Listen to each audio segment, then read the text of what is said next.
Hi guys, welcome back to my channel. I'm Kristen from runfitmama.net, and here I like to talk about running, I like to talk about nutrition, and I like to talk a little bit about Disney, you might have noticed.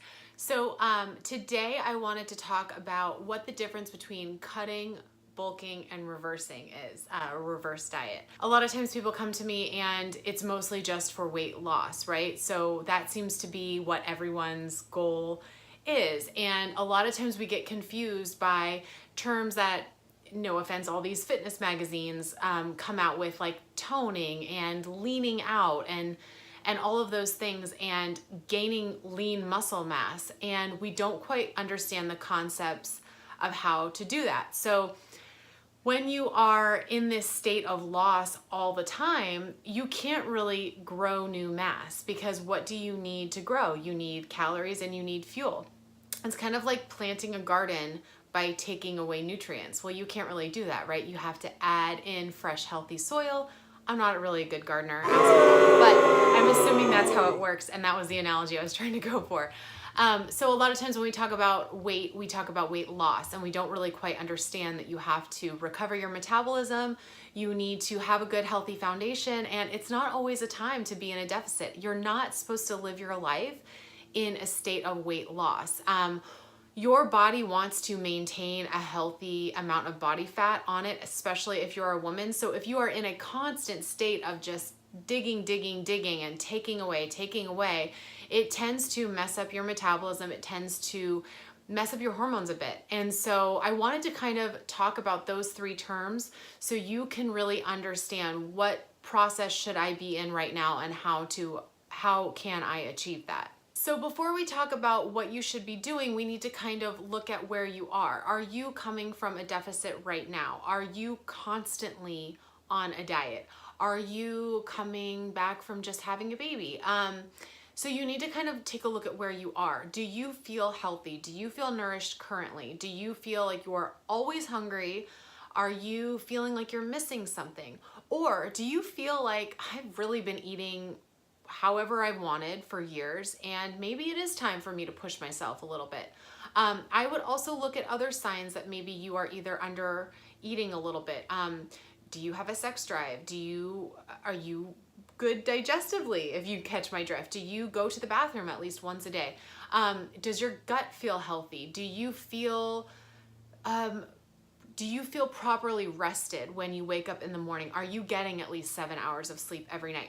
So once you can kind of really take a look at your lifestyle and think, okay, maybe I am in a good position to start cutting. I sleep enough, I feel really great, I feel like I'm ready to push myself, or I'm ready to take on a new challenge, or you have a vacation coming up, you have something like that. Before I touch on that, I love to go on my little tangents because I want you to know so much. You also need to remember that cardio is a tool. So I want you to think like, you're playing a card game. You kind of have that cardio card in the back pocket. So are you already doing 7 days of cardio a week? Or are you already just doing cardio? That also might be a time for you to say, okay, I need to stop with the cardio. I need to kind of dial it back, because when you are in the position that you do want to start dieting or cutting out calories, you also want to have that cardio as your last possible resource to take away calories. So it would be completely irresponsible for you to be dropping down to 1,200 calories, right? So let's say you drop from 2,000 calories, now you're 1,800 calories, and you feel pretty well fed, but you feel like there's maybe 5 or 10 pounds that I want to lose before my vacation. So that's when you would start adding in 20 minutes of cardio after your strength training sessions. That's really when you can start to turn it up that way. So let's talk about cutting. What exactly does that mean? Cutting simply means taking away calories. When you do this, you do not need to be cutting drastically. Like I said, if you're at 2,000 calories, maybe tone it down to 1,800 calories. And what I want you to do is simply take away carbs or fat. And that's again where you really need a coach to really understand how much fat and carbs you should be beginning with. But you don't need to be taking away both, because going too low carb and going too low fat can really mess with your hormones and your metabolism over time. So pick of the categories. If you're someone that you feel healthier when you have more carbs in your diet, maybe you're a runner, then maybe dial back the fat a little bit, just 100 or 200 calories worth, if you're really eating a substantial amount of fat. And vice versa, if you're someone that, I really don't care about bananas, like I'd rather have more avocado in my diet. Okay, well then maybe dial back the unnecessary carbs. You don't need to always have 2 slices of bread for breakfast, you can just have 1. And so with that, you should never really be in a cut or a deficit for too long. Like I said, if you're dieting for years, you need to give your body a break. I mean, I know you might not love the way your stomach feels or something like that after you come off of a diet, but that's healthy maintenance. That's homeostasis. That's where your body is comfortable. And people need to have fat on their bodies in order to protect their organs, to protect their fertility. It is actually important. And we're not all supposed to look like we have 15% body fat. That's just not a normal thing. And when you see women that are posing in magazines and on the stage for fitness competitions, that is how they look for one day. If you follow any of them on social media or you read any of those training books, you will understand that that is stage lean, that is photo shoot lean, and that is how they look for one day. And right after comes back the water weight, the healthy fat, all of that stuff is not sustainable. So you need to understand that when you are cutting for this vacation, let's say, you will only be there for a certain amount of time. And then when you are done with that, that is your time to reverse. And people quite don't understand what reverse dieting means. I want you to think of it as like a savings account. So you took away those 100 or 200 calories and then you added in all this cardio, let's say, for example.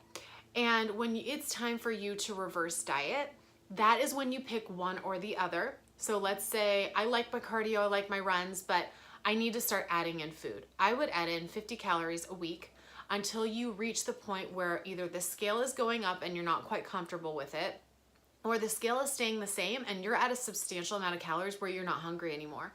So a reverse diet is, like I said, it's like a slow process of building up that metabolism again, building up your calories, and slowly taking away the excess cardio. That again, that's not something you need to be doing all the time. That's especially for women, that is horrendous for your fertility. So like I said, if you like to run, great, but then maybe make sure you're bumping up your fat and your carbs a little bit so that way you can maintain that without putting so much stress on your body. So let's talk about the third category, bulking. So a lot of people think that this is a glorious time, right? You might hear the terms lean bulk, which means you're just adding in extra chicken breasts and some brown rice and broccoli and avocados and wonderful things. Or you might hear dirty bulk, which is what a lot of wonderful guys out there get to do, where they eat Taco Bell and they eat pizza and they get to just get on that mass. Because when you are bulking, and again, women think that lifting weights equals bulking. That's not what I'm talking about. If you are bulking from weightlifting, that is simply you are growing muscle without cutting fat on top. So you're probably eating too many calories to really see that definition. There's no such thing as women lifting weights and then looking like Arnold Schwarzenegger. Like, that's never gonna happen unless you are taking steroids, and it's just not gonna happen. So if you are feeling bulky, it's water weight, it's extra glycogen in your muscles that's making you feel a little puffy, but it's normal, and it's just the fat that's sitting on top of the muscle. It's not that your muscles are growing to the size of pumpkins. So with bulking, let's say, for example, you are a little bit smaller than you prefer with your muscles. Well, let's say you really want to grow your glutes. You want to get a nice good booty. So you need to be eating in a surplus. Muscles are made of, like you learn in kindergarten, muscles are made of food, like carbohydrates, proteins.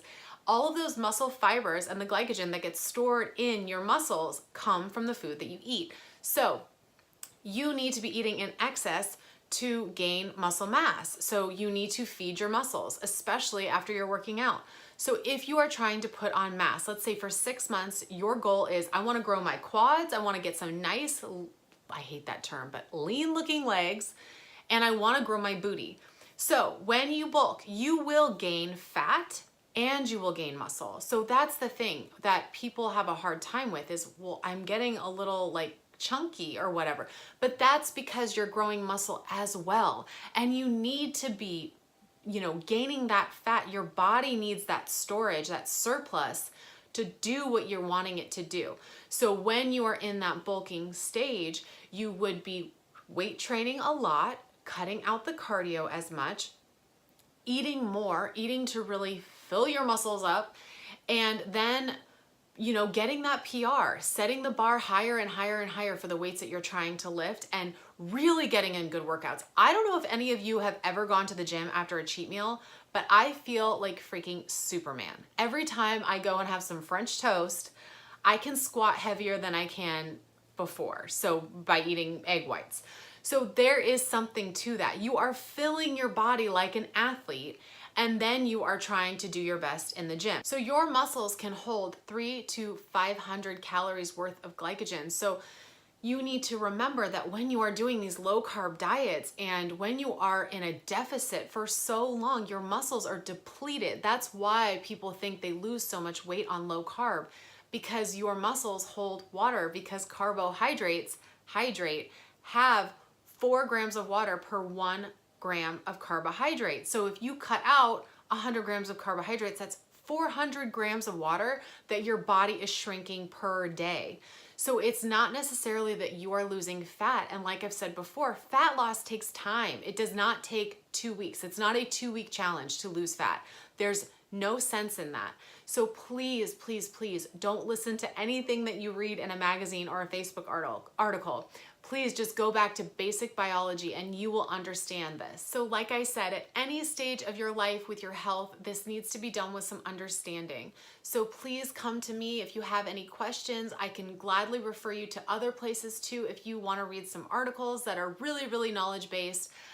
If you have any other questions, you can find me on Instagram. I hope that this was helpful for you. I want you all to understand nutrition and how the body works and how the body adapts to the food that you eat it. And it's not so emotional. It's just basic biology. It's what your body will do. I know that weight loss and getting healthy in itself is extremely emotional. But when you are able to just separate the two and look at your body as a scientific object, and this is what happens when this happens. It takes away the pressure and it takes away the guilt that you feel with food. Food is simply fuel. Yeah, sure, there's a lot of really crappy food out there. But when you are feeding it brown rice, apples, chicken, grass-fed steak, all of those are full of vitamins and minerals. And how could that be bad for your body? So just truly look at the place that you are coming from, and then you can decide where you want to go. Like I said, if you've been in a deficit for so long, you need to be reverse dieting for the equal amount of time. I would never ever have a client be in a cut for a year and then reverse diet for a week and then go back to that cut. You need to really establish that homeostasis and that metabolism again before you can even think about going back to another cut. Okay guys, thank you so, so much for watching. I really appreciate it. If you have any other questions, please feel free to reach out. And you can also find me on my website at runfitmama.net. Bye, have a great day.